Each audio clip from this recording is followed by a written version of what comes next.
हो हो लवंगा लागा लावा या मच्छिंद्र गोरखा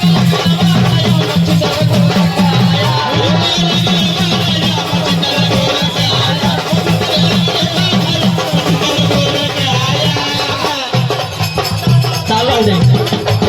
राज्यामध्ये घोषणा करतात आणि गुरुसाठी सर्व सोडवतात आणि असं केलं कोणाला भेटणार नाही आणि या पृथ्वीराव जन्माला येणार सुद्धा नाही गुरुसाठी देह अर्पण केला आणि असं केलं